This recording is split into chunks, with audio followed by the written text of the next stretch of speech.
ان کے پکارنے پر اس کی گھاس نوچتی انگلیاں رکی۔ اس نے چہرہ اونچا کیا تو چمکتی چاند نے اس کے چہرے کے خد و خال کو قدرے واضح کیا تھا۔ نکاہت اور بیماری واضح تھی۔ اتا ترک، اس نے دہرایا، پھر شانے چکا دیے۔ وہ ترکوں کا باپ تھا۔ باپ کبھی بچے کی غلط رہنمائی کرتا؟ احمد صاحب سے پہلے ہی پریشے تیزی سے بولی۔ وہ خفیف سا مسکرایا۔ تم ٹھیک کہہ رہی ہو، میں اردگان کا حامی ہوں۔ اس نے اپنی پی کیپ کی جانب کچھ اشارہ کیا جسے وہ سمجھ نہ سکی۔ ویسے میں نے سنا ہے تمہارا ڈکٹیٹر اتا ترک کو آئیڈیلائز کرتا ہے، روانی سے ترک زبان بولتا ہے۔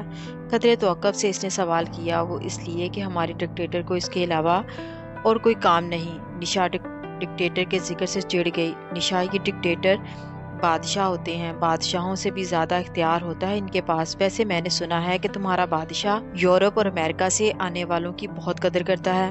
مجھے تو اس نے آج تک نہیں پوچھا، شاید اس لیے کہ میں مسلمان ہوں۔ فکر مت کرو، تم رکا پوشی سر کر لو، تمہیں کوئی ایوارڈ دلوا ہی دیں گے۔ نشا نے کہا۔ کون سا ایوارڈ؟ نشان حیدر، وہ دلچسپی سے بولا۔ نہیں، وہ تو شہید ہونے کے بعد ملتا ہے، ملٹری اعزاز ہے۔ خیر، تم پہلے پاکستانی پہاڑ سرگو قومی اعزاز کے بارے میں بعد میں سوچیں گے۔ وہ بدمزہ سا ہو کر پیچھے ہوگا۔ میں کیشر، بروم ٹو، براڈ پیک اور ناگا پربت سر کر چکا ہوں۔ تمہارے صدر نے مجھے کبھی نہیں بلایا۔ اب تو میں نے امید لگانا بھی چھوڑ دی۔ وہ بہت مصنوعی افسوس سے کہہ رہا تھا۔ تم نے ناگا پربت سر کیا ہے؟ دی کلیئر ماؤنٹین پریشے چونکی تھی۔ ہاں، وہ کیب ٹھیک کرتے ہوئے اٹھ کھڑا ہوا۔ میں چلتا ہوں، آپ لوگ باتیں کریں۔ پری کی نگاہوں نے لو نپور کر کے سیڑھیاں چڑھتے افق کا دور تک تعاقب کیا تھا۔ آج وہ موروں کے پنجروں کے پاس نہیں رکا تھا۔ محفل جاری تھی جب وہ وہاں سے اٹھ کر اوپر آ گئی۔ وہ افق کی تلاش کر رہی تھی۔ وہ مستقل لان میں نہیں تھا، نہ ہی اپنے کمرے کے آگے بنے برآمدے میں۔ وہ تو اپنے کمرے میں بھی نہیں تھا، لان میں اس رات بندر بھی نہیں تھے۔ وہ تیسری منزل پر آ گئی۔ ایک نگاہ میں اس نے اطراف کا جائزہ لیا۔ چکور ہاتھے کے دائیں طرف کونے میں جا کر ایک بالکنی بنی تھی، اسے وہاں افق کی جھلک دکھائی دی۔ وہیں آ گئی۔ وہ بالکنی پرانے وقتوں کے محلوں کی طرز پر بنی تھی۔ اس کی ریلنگ اونچی تھی جس پر کوہنیاں ٹکائے وہ قدرے جھک کر نیچے جھرنے کو دیکھ رہا تھا۔ وہ اس کے عقب میں آ کر کھڑی ہوگی۔ اس کی کیپ کا پچھلا حصہ اس کے سامنے تھا، اس پر سفید مارکر سے کسی نے ہاتھ سے لکھ رکھا تھا، ہیل ٹو ٹائپ اردگان۔ اس نے یہ فقرہ پہلی بار نوٹ کیا تھا۔ افق اپنے گرد و پیش سے بے خبر دھیمی آواز میں کچھ گنگنا رہا تھا۔ سون اکاشام استورین انج پانا سوزون۔ یکدم کسی کی موجودگی کا احساس کر کے اس نے پلٹ کر پیچھے دیکھا۔ تمہاری کیپ پر طیب کے غلط فقرے لکھے ہیں۔ طیب کے آخر میں بی آتا ہے، تم نے پی لکھ رکھا ہے۔ اس کے نام کو سوالیہ نظروں سے گھورنے پر جو اس کے منہ میں آیا بول پڑی۔ میں نے نہیں لکھا۔ چہرہ واپس جھرنے کی طرف موڑ کر وہ بے نیازی سے بولا، یہ جیکنگ کی کیپ ہے۔ اس نے لکھا ہے، ترک زبان میں بی کی جگہ پی استعمال ہوتا ہے۔ یہ اس نے انگریزی میں اس لیے لکھا ہے کہ وہاں ترک میں لوگ انگریزی سے اور وہاں کی ملٹری اردگان کو پسند نہیں کرتی۔ مگر تمہاری انگریزی تو بہت اچھی ہے۔ وہ اس طرح ریلنگ پر کوہنیاں ٹکائے کھڑی ہو گئی۔ فرق یہ تھا کہ وہ سامنے دیکھ رہا تھا اور وہ اسے۔ میں بچپن میں کافی عرصہ امریکہ میں رہا ہوں، شاید اس کا اثر ہے۔ اچھا، تم نے جیکنگ کی کیپ کیوں لے رکھی ہے؟ میں مصر جا رہا تھا تو انقرہ کے ایئرپورٹ پر یوں ہی مذاق میں نے اس کی کیپ چھینی، اس نے میری، بس پھر بعد میں واپس ہی نہیں کر سکا۔ وہ رکا اور قدرے توقف سے بولا، ہم دونوں انجینئر ہیں اور سائٹ پر جاتے ہوئے کیپ لیتے ہیں کہ دھوپ ہوتی ہے تو بس عادت پڑ گئی ہے۔ اور یہ مفرل، اس نے گردن میں موجود مفرل کی طرف اشارہ کیا۔ افق نے گردن جھکا کر اسے دیکھا۔ یہ مفرل نہیں ہے، یہ ترکی کا جھنڈا ہے۔ اوہ، وہ حیران ہوئی۔ میں تو اسے مفرل سمجھی تھی۔ میں اسے رکا پوشی لہرانے کو لایا ہوں۔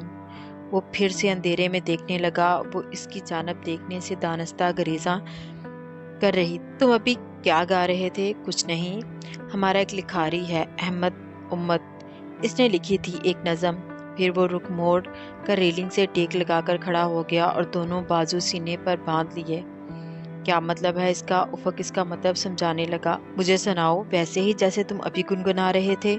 وہ ضد کر رہی تھی۔ چند لمحے خاموش رہا، پھر وہ بہت مدھم آواز میں گنگنانے لگا، سون اکشم ستون، زندگی کے سفر میں بکھرنے سے، ملن کی آخری شام کے ڈھلنے سے، اور ایک دوسرے کی سانسوں دھڑکنوں کی آخری آواز سننے سے کہ جس کے بعد تم میری دنیا سے دور چلے جاؤ گے۔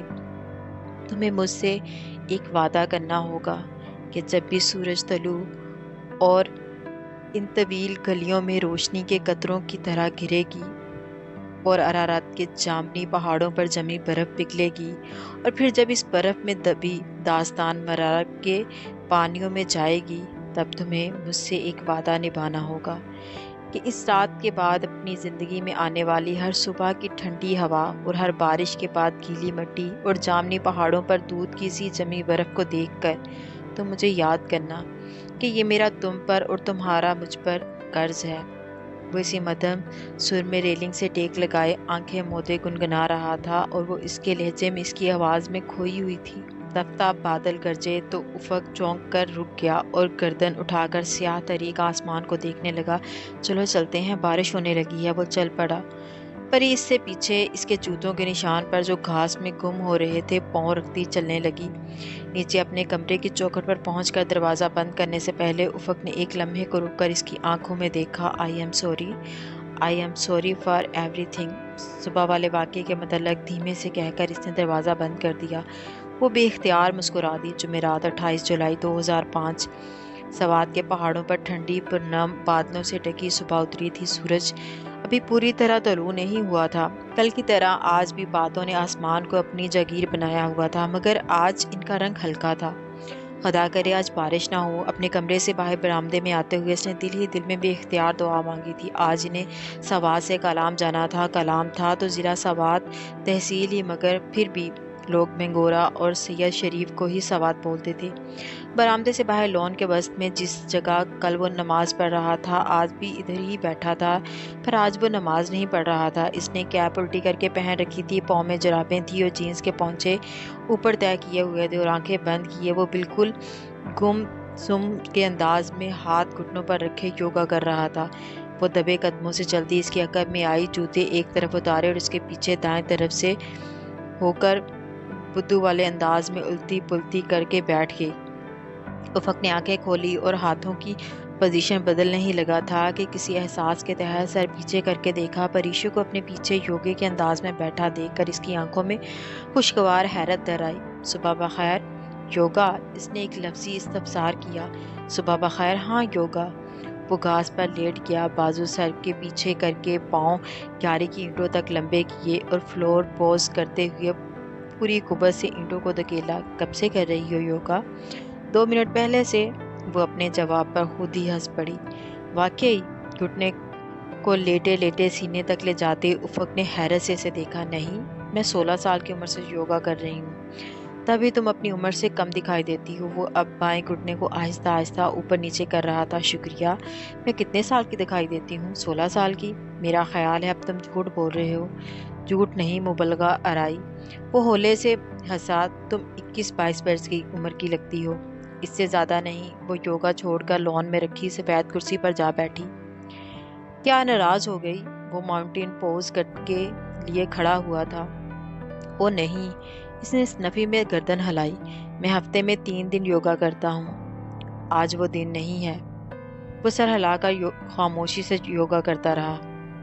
کتنی ہی دیر خاموشی چھائی رہی۔ دور جنگل سے جانوروں کے بولنے کی آوازیں وقفے وقفے بعد سنائی دے رہی تھی۔ کتنے بجے جانا ہے کلام؟ وہ اس سے کوئی بات کرنا چاہتی تھی سو یہی پوچھ لیا۔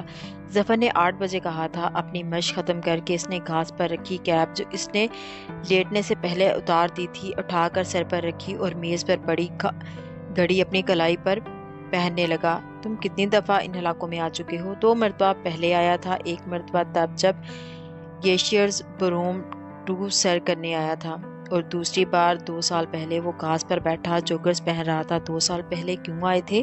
کیوں ہی؟ وہ سر جھکائے جوگرز کے تسمے بند کر رہا تھا۔ پریشے جواب کے انتظار میں اس کے ہاتھوں پر نگاہیں مرکوز کیے تھی۔ بائیں کلائی پر پہنی گھڑی کو آج پہلی دفعہ اس نے غور سے دیکھا۔ اس کے سیاہ چمکتے ڈائل کے درمیان میں ہیروں کا چھوٹا سا اہرام بنا تھا۔